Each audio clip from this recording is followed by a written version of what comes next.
ये पवित्र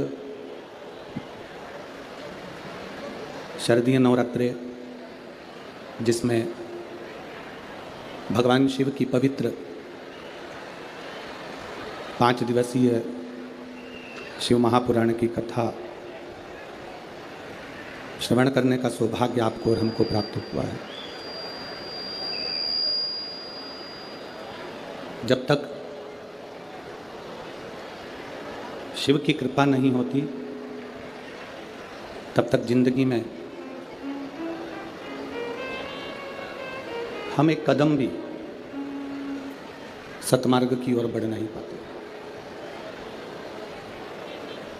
यदि कल अपन कथा में श्रवण करा था, कल अपन कथा में सुना था कि बच्चा हो, बड़ा हो, स्त्री हो, पुरुष हो, संत हो, साधु हो, गुरुजन, तपस्वी जन, मुनिजन, संत जन, जो भी है, इन सभी को यदि व्रत करने का बल, आवाज नहीं जा रही, आवाज कहीं पर नहीं, व्रत करने का बल इन साधु, संत, सन्यासी, तपस्वी, साधक, उपासक या घर में रहने वाला एक गृहस्थी, इन सभी को यदि तप करने का, व्रत करने का बल कहीं से मिलता है तो शिव महापुराण की कथा कहती है वो शिव और शक्ति से, भगवान शंकर और पार्वती से प्राप्त होता है। आज कथा का दूसरा दिवस है।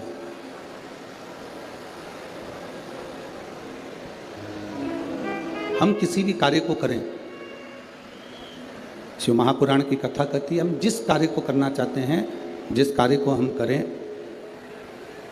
प्रत्येक कार्य, जीवन का कोई सा भी कार्य हो जिसको हम कर रहे हैं, अगर वो भगवान देवादिदेव महादेव को समर्पित कर कर,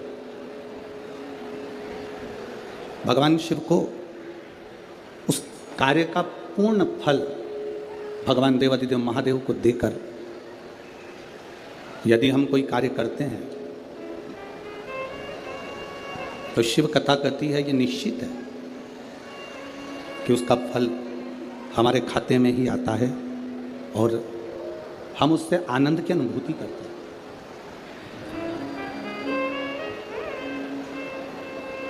भजन करने की, त्याग करने की, व्रत करने की, आराधना करने की एक उम्र होती है। अब मालूम पड़े तुमने जो व्रत करा, तुमने जो साधना करी, जो तुमने तपस्या करी, जो तुम तप करे, बचपन निकल गया, जवानी निकल गई, अधेड़ी निकल गई, बुढ़ापा आ गया और उस बुढ़ापे में शरीर पूर्ण तरह से कांपने लगा, शरीर पूर्ण तरह से बेकार हो गया। और तब हमने विचार करा कि हम भगवान का व्रत करें या तप करें या कहीं वन में जाकर कहीं साधना करें। तो शिव महापुराण की कथा कहती है कि उस अवस्था में जब शरीर कांपने लगे, चला ना जाए, बैठा ना जाए, सोना ना जाए, ऐसी अवस्था में, उस समय पर जब ऐसी अवस्था रहे, उस समय पर हमें कहीं तप करने जाने की ज़रूरत नहीं है, हमें अपना घर छोड़कर कहीं दूसरी जगह जाने की ज़रूरत नहीं है।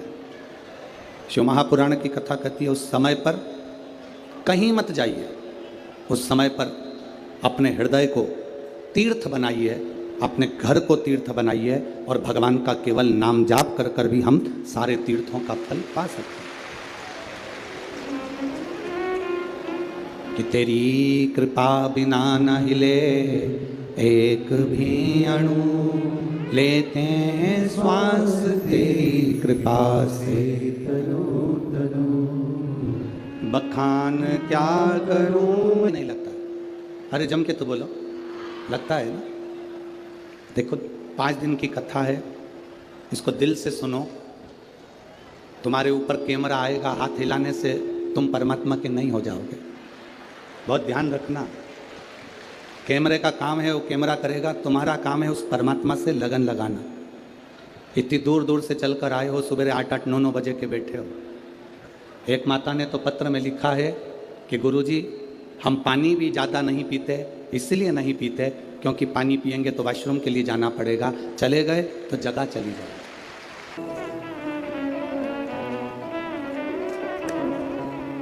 अब मान लो ये शिवलिंग है, जरा समझना। अब ये शिवलिंग है, अब इस शिवलिंग का मुख कहाँ है, इस शिवलिंग का चरण कहाँ है? भगवान ब्रह्मा जी भगवान विष्णु जी पर हंसकर बोले तुम्हारे पिताजी का चरण और तुम्हारे पिताजी का मुख है कहां? इस शिवलिंग का चरण कहां पर है, इस शिवलिंग का मुख कहां पर है? ब्रह्मा जी हंसे ठाका लगा करके, ये जो शिवलिंग प्रकट हुआ है, जो शंकर भगवान का प्रतिबिंब जो प्रकट हुआ है, इसका चरण, इसका सिर, इसका मुख है कहां? ब्रह्मा जी जब हंसे तो भगवान विष्णु ने कहा मैं नहीं जानता कि मेरे पिता का मुख कहाँ है, मेरे पिता का चरण कहाँ है, पर इतना जरूर कहता हूँ, भगवान नारायण कहते हैं पिता का मुख, पिता का चरण, इससे मतलब नहीं होना चाहिए। मतलब होना चाहिए कि पिता की छत्र छाया हमारे ऊपर है कि नहीं है, मतलब उससे होना चाहिए। कहाँ चरण है, कहाँ मुख है, दोनों में वाद विवाद हुआ। भगवान ब्रह्मा जी ने भगवान विष्णु से कहा कि मैं आकाश में जाता हूं और भगवान शंकर का सिर देखकर आता हूं, तुम पताल में जाओ और भगवान शंकर का चरण देखकर आओ। दोनों जा रहे हैं। भगवान विष्णु ने मना कर दिया था मेरे पताल में जाने से कुछ नहीं होगा, शंकर भगवान के चरण मिलना कठिन है। भगवान शिव के चरण प्राप्त होना कठिन है। शिव महापुराण की कथा तो यहां तक कहती है कि कोई शंकर का भक्त, कोई शिव का उपासक, कोई शंकर के मंदिर से निकल कर जा रहा हो, कोई शिव जी के मंदिर में रोज 1 लोटा जल चढ़ाकर रोज मंदिर से निकल कर जा रहा हो, उसके भी अगर चरण के दर्शन हो जाएं तो समझ लेना कि शंकर के चरण के दर्शन होगा। यही शिव की आराधना करने वाला, शंकर की आराधना करने वाला, शिव तत्व को जानने वाला, शंकर का भजन करने वाला, तुम्हारे पास पड़ोस में अड़ोसन पड़ोसन धड़ोसन कोई भी तुम्हारे नजदीक में भी कोई रहता हो और अगर शंकर के मंदिर में 1 लोटा जल रोज चढ़ा रहा है, मंदिर में सेवा कर रहा है, मंदिर में श्रृंगार कर रहा है, बिना दिखावे के, बिना छल के, बिना बेईमानी के, बिना कपट के, बिना प्रपंच के, अगर शंकर की भक्ति में लगा हुआ है तो समझना कि यह शिव की उदारता है, ये शंकर की उदारता है।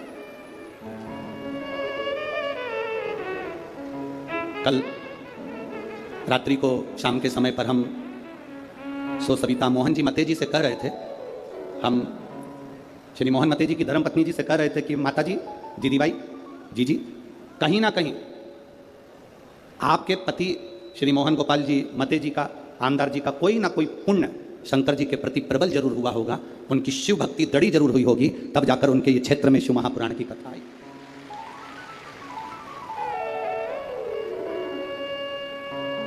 कितने लोग, नागपुर में कोई सेठों की कमी है क्या? अरे बोलो तो रे, जम के तो बोलो, कमी है सेठों की? नागपुर में कोई सेठों की कमी है, नागपुर में कोई सत्ताधारियों की कमी है? पर सब कुछ हो सकता है। पर शिव महापुराण की कथा अगर किसी के माध्यम से आए तो ये समझ लेना जैसे भागीरथ जी गंगा को लाए थे उसी तरह ही शंकर को लेकर आए। सहज नहीं है ना। हम मोहन मते जी को, आमदार जी को धन्यवाद देते हैं इस चीज के लिए, बहुत बहुत साधु। भंडारा से कोई पुलिस ऑफिसर है, कोई पुलिस, शिव ओघड़ी है, शंकर ओघड़ी है। कहा, सम्मुख में भाव प्रकट किया। शंकर भगवान के सामने भगवान विष्णु ने सत्य कह दिया कि मुझे चरण नहीं मिले, तो उनका नाम हो गया सत्यनारायण। क्या नाम पड़ा?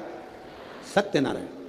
कोई आपसे पूछे सत्यनारायण भगवान की कथा कहाँ से निकली है, तो आप बता सकते हो स्कंद पुराण में से सत्यनारायण भगवान की कथा निकली है, और भगवान शंकर के सामने भगवान नारायण ने सत्य कहा था, इसलिए उनका नाम सत्यनारायण पड़ा। आप लोगों में से कितने लोग हैं जिन्होंने सत्यनारायण की कथा सुनी है?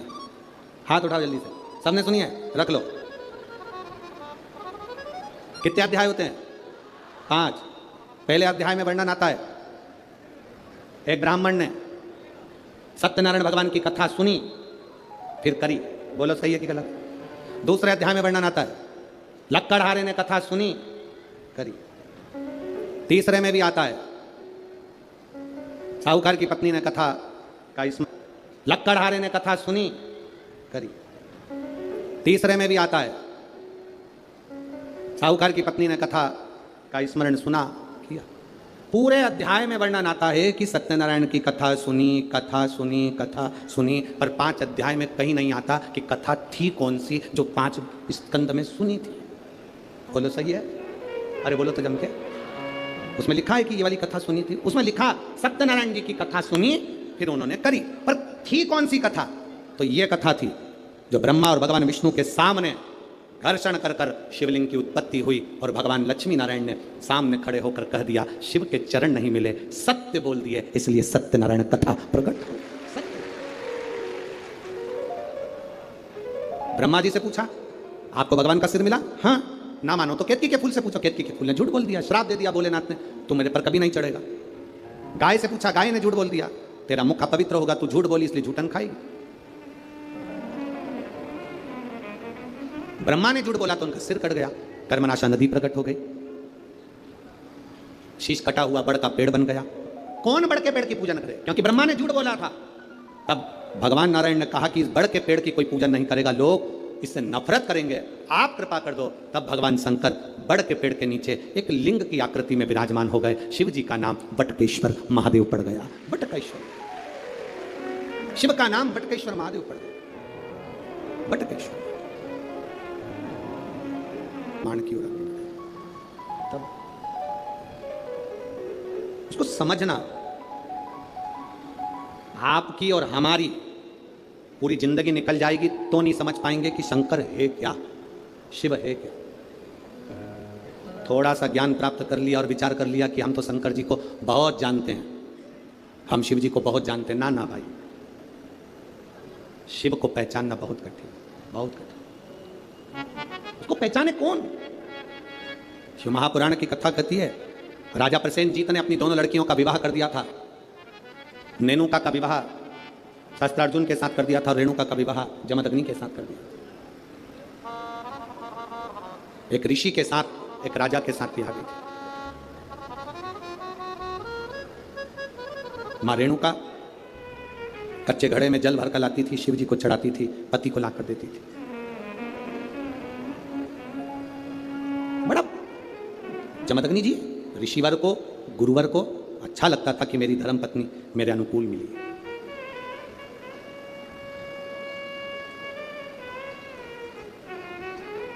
घर को अच्छा बनाने के लिए 2 की जरूरत है, घर अच्छा बन जाता।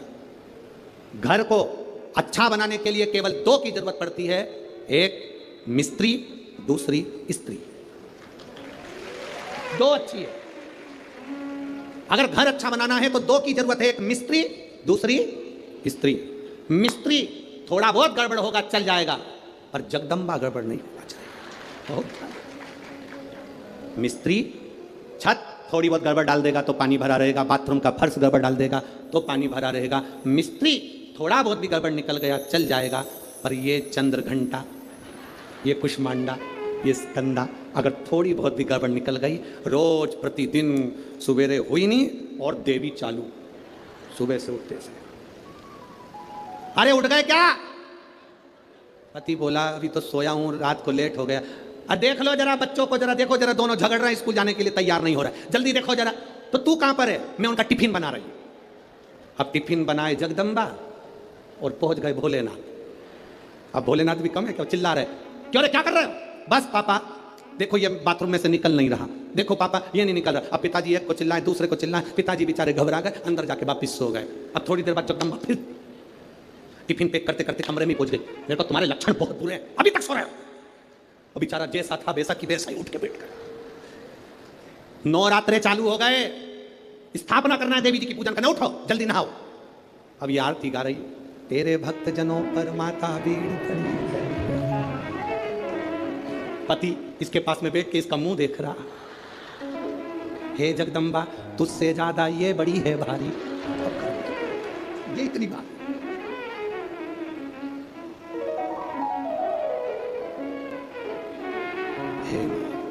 अब पत्नी देवी जी से कह रही मां कृपा करना, पति थोड़ा तिरछा होके बोला तू कृपा करना। देवी बड़ी बहुत बहुत आश्चर्य वाली बातें होती हैं, बहुत आश्चर्य की, बहुत आश्चर्य। चले सुन,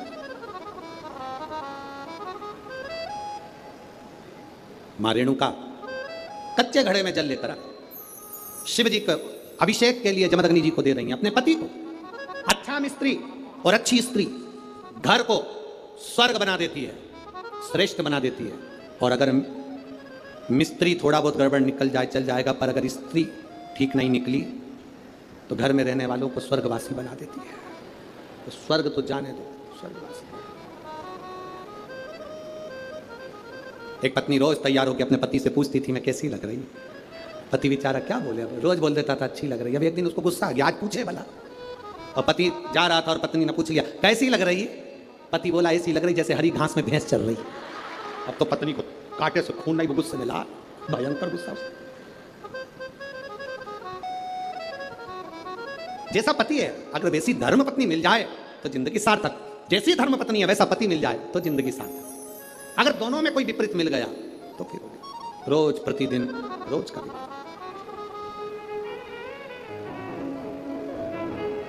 वैसे तो मुझे उम्मीद है नागपुर में तुम सबको अच्छे ही मिले होंगे, और जितने मेरे जीजा हुन बैठे हैं उनको मेरी जीजियां बहुत अच्छी मिली होगी। इतना तो विश्वास है, इतना तो मैं भरोसा रखता हूं। अब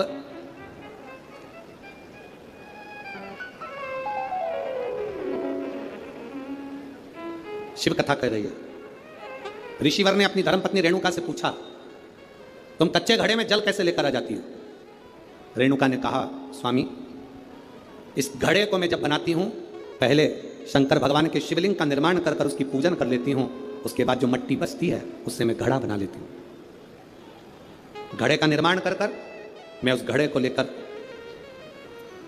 शंकर भगवान के शिवलिंग को स्पर्श करा देती हूं, छुला देती हूं। केवल शिवलिंग को छुआ देना बहुत है। एक पत्र में किसी बहन ने लिखा कि कर दिया माला ये शिव ओघड़ी है हमारा, शंकर ओघड़ी। इसको केवल पत्थर का माना तो वो पत्थर का रह गया, पत्थर का माना तो पत्थर का रह गया। इसको जिसने अपने दिल से लगा लिया तो वो उसका बाप, उसका पिता, उसका घर हो गया। ये शिव है ओघड़ी शंभु, ये दयालु सहज नहीं मेरा शंकर, इसको पहचानना सरल नहीं। महाराज शंभु शरने पड़ी मांगू घड़ी रे घड़ी दुख काटो दया करी दर्शन आपो। आपने दिल से कहा, वो दिल से सुनता है। आप दिल से बोलो उसको, वो दिल से सुनेगा। रेणुका तुम क्या करती हो जो तुम्हारे कच्चे घड़े में पानी आ जाता है? तुम करती क्या हो? अकाल मृत्यु वो मरे जो काम करे चंडाल का, काल उसका क्या बिगाड़े जो भक्त हो महा काल का। जो शिव की आराधना करने वाला होता है उसका काल भी सम्मुख नहीं आ पाता। काल बोल बम का नारा है सारी समस्या का हल। वो किस बेस में आएगा, कब आएगा, कैसे आएगा, क्या करेगा, ये उसके ऊपर निर्भर करता है, ये उसके ऊपर। महाराज रेणुका ने कहा मैं मट्टी का घड़ा बनाकर शिव जी को छुआकर अपने पास ले लेती, शंकर को छुआ। नागपुर में देवी जी की स्थापना होती है। तांबे का, पीतल का, स्टील का, मिट्टी का कौन सा घड़ा, कौन सा घड़ा रखते हैं? काय का रखते हैं? मिट्टी का। काय का घड़ा रखते हैं? मिट्टी का। कभी कोई तुमसे पूछे कि पूजन में मिट्टी का पात्र, मिट्टी का घड़ा, मिट्टी का हंडा, मिट्टी की मटकी क्यों रखी जाती है? यदि कोई तुमसे पूछे तो तुम्हें उत्तर देना है, ये मिट्टी का हंडा, मिट्टी का मटका, मिट्टी की मटकी कलश में रेणुका माता के नाम से रखी जाती है, जो अखंड सौभाग्यता प्रदान करती है। देवी कोई सी भी हो, तुम्हारी कुल देवी कोई सी भी हो, तुम किसी भी देवी के मंदिर में जाओ, किसी भी देवता के मंदिर में जाओ, कहीं पर भी स्थापना हो, कहीं पर भी विराजित हो, कोई भी हो, पर मिट्टी का जो मटका रखा है, मिट्टी का जो हंडा रखा है, मिट्टी का जो कलश रखा है, मिट्टी का जो भाव रखा गया है, मिट्टी का जो सुंदर कलश रखा गया है, वो जो रखा, वो रेणुका माता के नाम से। रेणुका, वो रेणुका माता के नाम से। महाराज, रेणुका, तुम करती क्या हो कि तुम इस कच्चे घड़े में जल लेकर आ जाती हो? कच्चे घड़े में जल क्या करती हो तुम जो ये कच्चे घड़े में जला जाता है? रेणुका ने कहा, स्वामी, इसमें मेरा कुछ भी नहीं, इसमें मेरा कुछ नहीं, इसमें जो कुछ भी है सब देवाधिदेव महादेव का है, इसमें मेरा कुछ भी नहीं, जो भी है वो महादेव, बस यही समर्पण है। कहते हैं कि तुम्हारे दिल से तुम देवाधिदेव महादेव को हर बात, सब कुछ शिव को समर्पित कर कर चलो। अरे तेरा ही दिया मैंने खाया, तेरा शुक्रिया है, तेरा शुक्रिया है, मुझे भोले बाबा ने बहुत दे दिया है, तेरा शुक्रिया है, तेरा शुक्रिया है। ये जायदाद दी है, औलाद दी है, ये जायदाद दी है, औलाद दी है, मुसीबत में हर वक्त इमदाद दी है, मुसीबत में हर वक्त इमदाद दी है, तेरा ही दिया मैंने खाया पिया है, तेरा शुक्रिया है, तेरा शुक्रिया, मुझे भोले बाबा ने बहुत दे दिया है, तेरा शुक्रिया है, तेरा शुक्रिया है। जो दिया वो कम ना दिया उसने, जो कृपा करी उसने कम ना करी, जो करुणा करी उसने कम ना करी। रेणुका अब तो जमदग्नि जी की भक्त शिव के प्रति और जागृत हो, शंकर के प्रति और। आज रेणुका जल लाने में थोड़ी सी देरी करती। माता रेणुका के 5 पुत्र हैं, उसमें सबसे छोटे परशुराम जी हैं, सबसे लाने में देरी कर दी। अब जल लाने में देरी कर दी तो जमदग्नि बाबा ने ध्यान लगाकर देखा कि रेणुका क्यों लेट हो गई, आई क्यों नहीं, कारण क्या बना, क्या कारण है जो आने में देरी हो गई रेणुका, क्या हुआ इसे?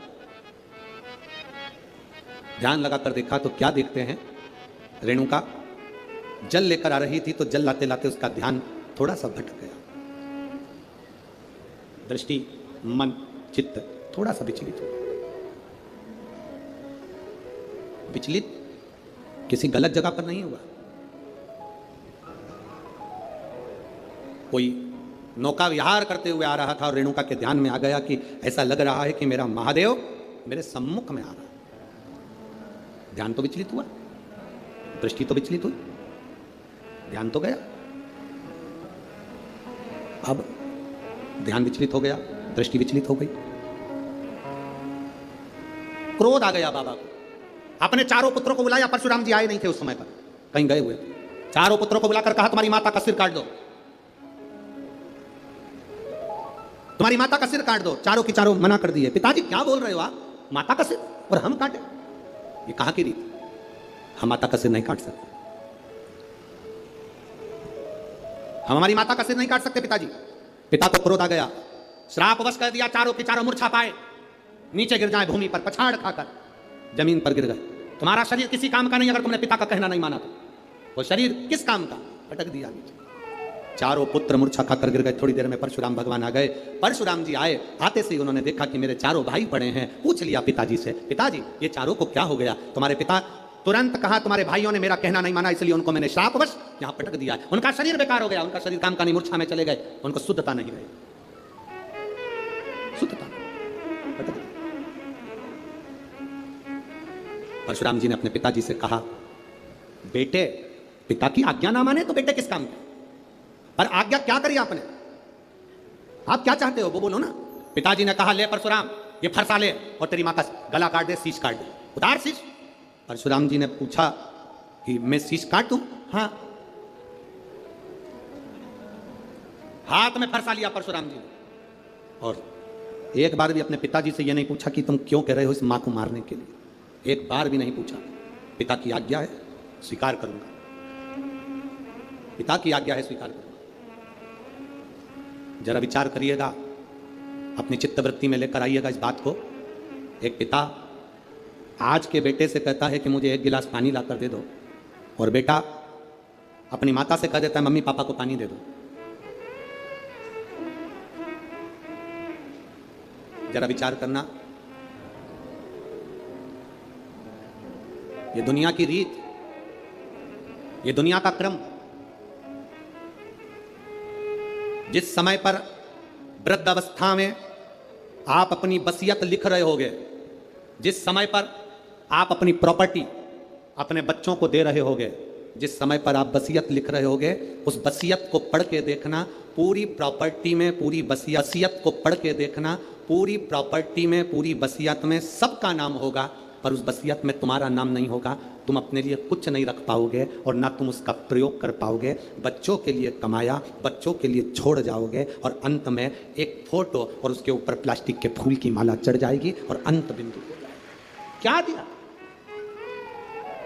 पूरे जीवन हम हाय हाय करते हुए अपने जीवन को निकाल दिए, पर कभी मुख से भगवान का भजन ना कर पाए। एक लोटा जल शिव जी को चढ़ा ना पाए, एक लोटा जल भगवान शंकर को ना दे पाए, पूरा जीवन व्यर्थ गवा दिया। परीक्षा दो तरह की होती है, एक परीक्षा होती है लिखित, एक परीक्षा होती है मौखिक। बोलो सही है? अरे जम के तो बोलो, ठीक है? परीक्षा दो तरह की होती है, एक लिखित परीक्षा होती है, एक मौखिक परीक्षा होती है। लिखित परीक्षा में नकल हो सकती है, पर मौखिक परीक्षा में नकल नहीं हो सकती, क्योंकि उसमें जवाब आपको देना पड़ता है। उसी तरह पृथ्वी पर जब तक हो यहां लिखित परीक्षा चलती है, पर परमात्मा के दरवाजे पर जब जाओगे, यम के द्वार पर जब खड़े होगे, तब मौखिक परीक्षा होगी। तूने कथा सुनी, जल चढ़ाया, भूखे को भोजन कराया, प्यासे को पानी पिलाया, कभी किसी दीन के दया भाव रखा, कभी तेरे हृदय में किसी दुखी को देखकर दुख दर्द उत्पन्न हुआ, किसी सुखी को देखकर तेरे चेहरे पर प्रसन्नता आई, ये मौखिक परीक्षा ऊपर होगी। तुम कितना भी नकारा कर लेना, कोई ऑप्शंस नहीं है बोलने के लिए, तुम्हें केवल बोलना पड़ेगा, हाँ या ना में जवाब देना पड़ेगा। तूने भूखे को भोजन कराया, तू कहेगा हाँ, आंसर शीट रहेगी यमराज के पास, कैंसिल। झूठे, तू भोजन कराएगा, तू तो और दूसरे का खा के आ गया, कैंसिल।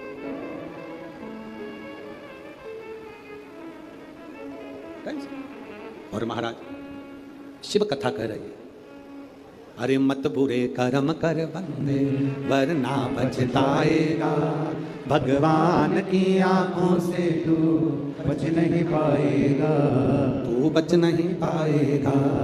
अरे ओ अज्ञानी मत करना दान, तेरे कर्म का फल भी तू ही पाएगा, जैसा किया तूने तेरे आगे आएगा। मत बुरे कर्म कर बंदे वरना पछताएगा, भगवान की आंखों से तू बच नहीं पाएगा, तू बच नहीं पाएगा। अरे ओ अज्ञानी मत करना, तेरे कर्म का फल तुझे पाना, कोई दूसरा नहीं पाएगा। अपने कर्म का भोग अपने को भोग, कोई दूसरा नहीं भोगेगा। अब काट सिर, फरसा लिया, माता का सिर उतार दिया, मर गई। रेणुका का शीश कट गया, शीश कटा।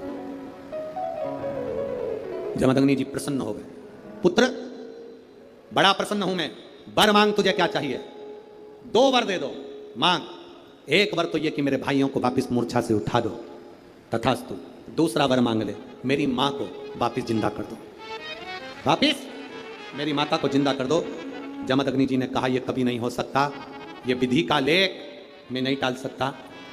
जो मर गया उसको जिंदा करना यह मेरे बस की बात नहीं। जमदग्नि जी ने कहा मेरे बस की बात नहीं। वृक्ष से पत्ता टूट गया, उस पत्ते को पेड़ में वापस जोड़ना यह मेरे बस की बात नहीं है, मैं नहीं जोड़ सकता, मैं इसको जिंदा नहीं कर सकता।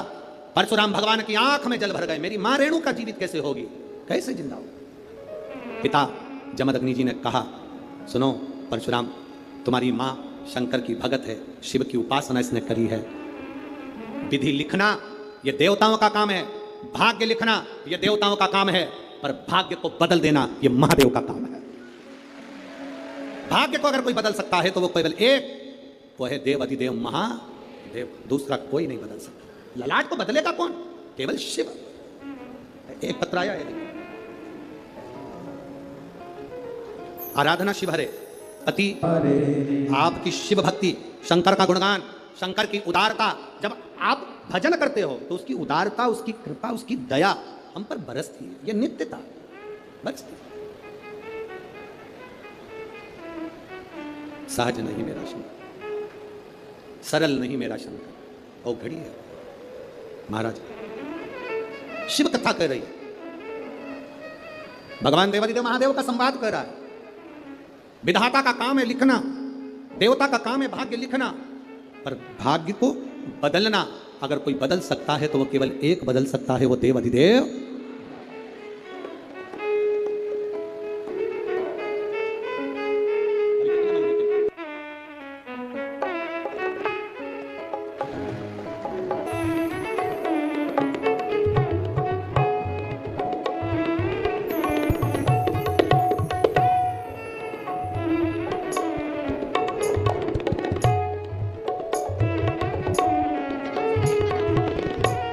दोनों बच्चों के नाम इन्होंने जो रखे हैं, श्री शिवाय। बहुत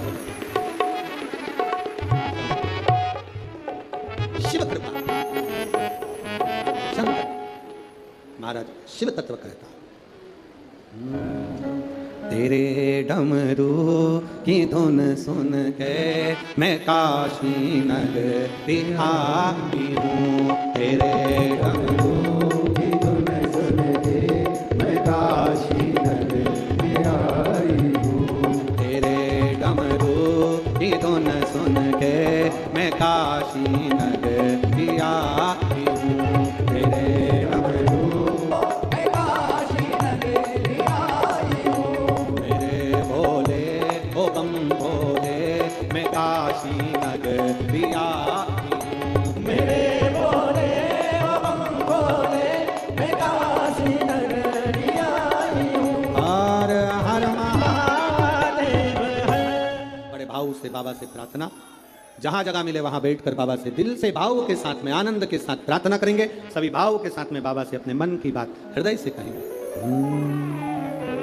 श्री शिवाय नमस्तुभ्यं, श्री शिवाय नमस्तुभ्यं, श्री शिवाय नमस्तुभ्यं, श्री शिवाय नमस्तुभ्यं, श्री शिवाय नमस्तुभ्यं। भोला सब दुख काटो मारा, ओ भोला सब दुख काटो मारा। शिव शंकर जपो तेरी माला, भोले बाबा जपो तेरी माला। भोला सब दुख कासी हमारा, ओ भोला सब दुख काटो मारा, ओ भोला सब दुख काटो। शिव कथा कहती है, परशुराम भगवान को जमदग्नि जी ने कहा, जो कोई नहीं कर सकता वो देव अधिदेव महादेव कर सकते हैं। परशुराम जी चले सीधे कैलाश की ओर बढ़ गए। जो कैलाश पर पहुंचे तो नंदीश्वर ने हाथ जोड़कर कहा, परशुराम जी आप यहाँ? हाँ, क्यों आना हुआ? मेरी माता का मैंने सिर काट दिया। माता का सिर? हाँ, मेरी माँ रेणुका का सिर कटा, मेरे पिता की आज्ञा थी इसलिए मैंने सिर काटा। तो अब यहाँ कैलाश पर क्यों आए हो? परशुराम जी ने कहा, मेरे पिताजी ने कहा है कि मेरी माँ शिव की आराधना करती है, कोई नहीं कर सकता उसको जीवित, करेंगे तो देव अधिदेव महादेव करेंगे। उनका एक नाम है महामृत्युंजय, जो मृत्यु पर भी विजय प्राप्त कर लेते हैं, वो देव अधिदेव महादेव। बोल बम का नारा है, बाबा एक सहारा। नंदीश्वर हाथ जोड़कर बोले परशुराम भगवान से, प्रभु बाबा तो अभी समाधि में लीन, तब साधना में लगे हुए हैं, उनकी समाधि इतनी जल्दी टूटने वाली नहीं है। समाधि नहीं टूटेगी? नहीं। तो फिर क्या करा जाए? कल कथा में कहा था आपको, आज की जो रेणुका माता था आपको, आज की जो रेणुका माता की जो कथा है, सालों निकल जाए 25-25, 30-30 साल, तो भी गोदी में लाल देने की सामर्थ्यता रखती है माँ रेणुका की कथा। सहज नहीं है शिव की। ये जो शिव पार्वती कथा नागपुर में जो चल रही है, ये कोई साधारण नहीं है। इसको धारण करने वाला जान सकता है कि इसका फल क्या है। नंदीश्वर ने कहा, बाबा तो अभी समाधि में लीन है, तो फिर मेरी माता का सिर कौन जोड़ेगा? पिता ने कह दिया, कट गया, मर चुकी है, उसको जिंदा नहीं कर सकता, अब कौन करेगा? और भगवान देवादिदेव महादेव तो समाधि में लीन है। नंदीश्वर ने हाथ जोड़कर परशुराम भगवान से कहा, आप एक काम करिए, शंकर जी के जो परम भक्त हैं तुम रुका जी, उनके पास जाओ।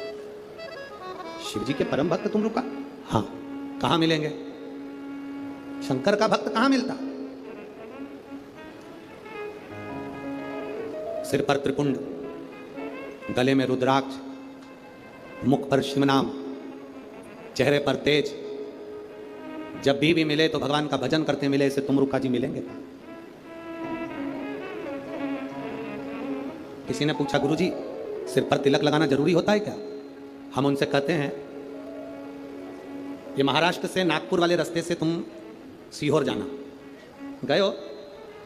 सीहोर जाओगे तो रोड के दोनों साइड जब जंगल पड़े, वहां पर बड़े बड़े पेड़ दिखाई दें, सागौन के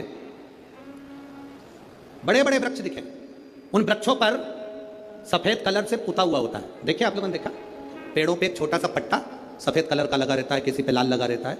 तो कभी मौका मिले तो वहां पर वन विभाग वालों से पूछना कि तुमने इसको पोता क्यों, तुमने इस पर सफेद चूना क्यों लगाया, लाल चूना क्यों लगाया, लाल कलर क्यों लगाया? तो वो वन विभाग वाले कहेंगे कि ये पेड़ हमारी गिनती में है, जिन जिन पेड़ों पर निशान लगाए ये पेड़ गवर्नमेंट के हैं, इसको कोई काट नहीं सकता। पेड़ पर निशान होता है तो उसको कोई काट नहीं सकता, वो गवर्नमेंट के होते हैं। और जिसके सिर पर तिलक होता है वो महादेव का होता है, उसको भी कोई काट नहीं सकता, उसको भी कोई काट नहीं सकता जिसके मस्तक पर तिलक है। जरूरी नहीं कि तुम त्रिपुंड लगाओ, तुम्हारा मन पड़े माता रानी की बिंदी लगा लो, एक मेरे हरि विठ्ठल की काली बिंदी लगा लो, तुम्हारा मन पड़े तो तुम वेंकटेश भगवान की सफेद लाल बिंदी लगा लो, तुम्हारा मन पड़े जैसा तिलक लगाओ। पर सनातन धर्म के अंदर मस्तक पर अगर तिलक है तो यह समझ लेना कि शिव तुम्हारे करीब है, तुम्हारे करीब में शंकर है, ये समझें, ये जान।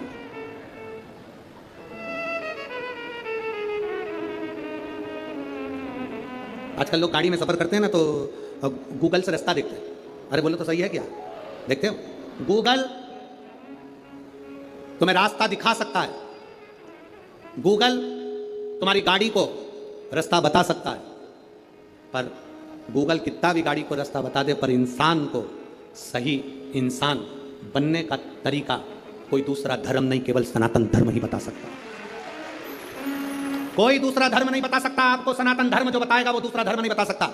सनातन धर्म किसी का कत्ल करना नहीं बताता, सनातन धर्म किसी को बर्बाद करना नहीं बताता, सनातन धर्म किसी को गाली देना नहीं सिखाता, सनातन धर्म किसी को नष्ट करना नहीं सिखाता। सनातन धर्म सर्वे भवन्तु सुखिनः का पाठ पढ़ाता है, सब सुखी रहे। धर्म की, अधर्म का, प्राणियों में विश्व का कब होगा? ये तो रोज चिल्लाते हो कि विश्व का कल्याण होगा कब? कब? अरे कल्याण जब होगा जब तुम प्रतिदिन शंकर भगवान के मंदिर एक लोटा जल चढ़ाने जाते रहोगे तो लोगों की आंखों में खटकता रहेगा, ये दुनिया की लोगों की आंखों में खटकता रहेगा। हम इनके हाथ में मोमबत्ती पकड़ा रहे थे, ये वापिस लोटा पकड़ लिए, टेंशन इनको हो। हम इनको दूसरी जगह ले जा रहे थे, धीरे धीरे सनातन धर्म से बाहर हिड़ रहे थे, ये वापिस सनातनी बन गए, ये वापिस भगवत भजन में लग गए।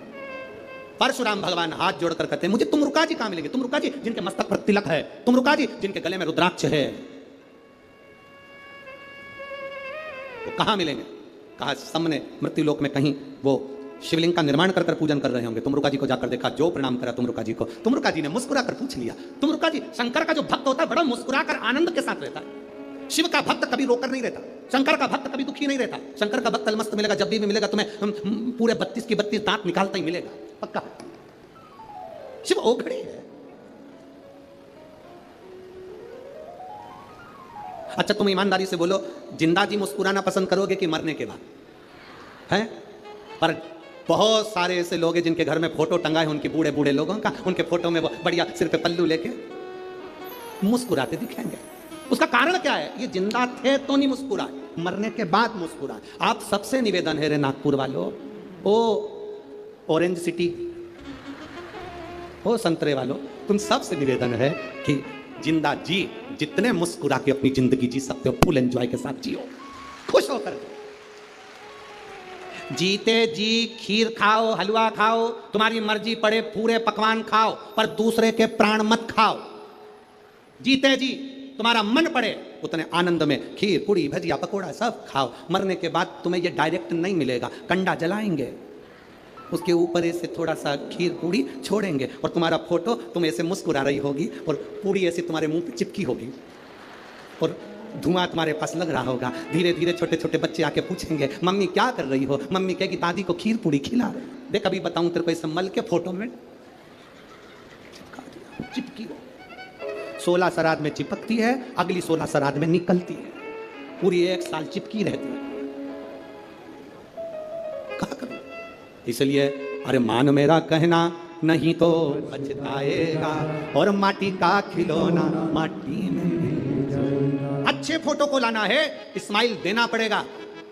जिसका फोटो बेकार आ जाता है वो गद्दे के नीचे छुपा देता है, जिसका फोटो अच्छा आ जाता है वो दीवार पर लगा के सबको दिखाता है, देख कितनी जोरदार, कितनी जोरदार। और मेरा निवेदन है, जैसे तुम सेल्फी में स्माइल देते हो ना, ऐसी मुस्कुराहट तुम्हारी जिंदगी में प्रतिदिन होना चाहिए। खूब मुस्कुरा, प्रसन्न, ये मुस्कुराहट होना चाहिए। समय आया, तुमरुका जी ने कहा क्या हुआ परशुराम जी? परशुराम जी कहते मेरी मां प्राणों को त्याग दिए, उसको जीवित करना। जीवित कौन करेगा? एक काम करो परशुराम, शंकर भगवान के शिवलिंग की स्थापना करो, पूजन करो। अब परशुराम जी ने शिवलिंग बनाना प्रारंभ करा। बनाते जाएं, पूरा शिवलिंग बन नहीं पाता। बनाते बनाते थक गए, ऐसा शिवलिंग बना जिसका नाम पूरा महादेव हो गया। आज भी मेरठ के पास में परशुराम जी द्वारा निर्मित पूरा महादेव है, जिसकी आकृति ऐसी है कि उसको नीचे से कितना खोदे जाओ मालूम ही नहीं पड़ता कि उसकी अंतिम छोर कहां गया। उसका नाम पूरा महादेव परशुराम जी ने बनाया, परशुराम जी ने निर्माण किया। शिव जी प्रसन्न हो गए, मांगो क्या चाहिए? बाबा मेरी माता को जीवित कर दो। शिव जी कहते हैं तुम्हारी मां तो प्राण छोड़ दी है, वापिस उसके प्राण नहीं आ सकते। मैं पार्वती जी से कहता हूं वो एक अवतार धरकर तुम्हारी माता के रूप में तुम्हारे सम्मुख में आएंगी, और तुमने अपनी माता को जीवित करने का प्रयास करा है। रेणुका पार्वती का एक अंश लेकर प्रकट होगी। जो रेणुका की इस कथा को श्रवण करेगा उसकी गोदी में जैसे तुमने अपनी माता को पाया है, जो इस कथा को सुनेगा उस माँ की गोद में परशुराम जैसा पुत्र प्राप्त होगा। ये भगवान शिव वर प्रदान करती है। ये रेणुका की कथा, ये रेणुका का सुख।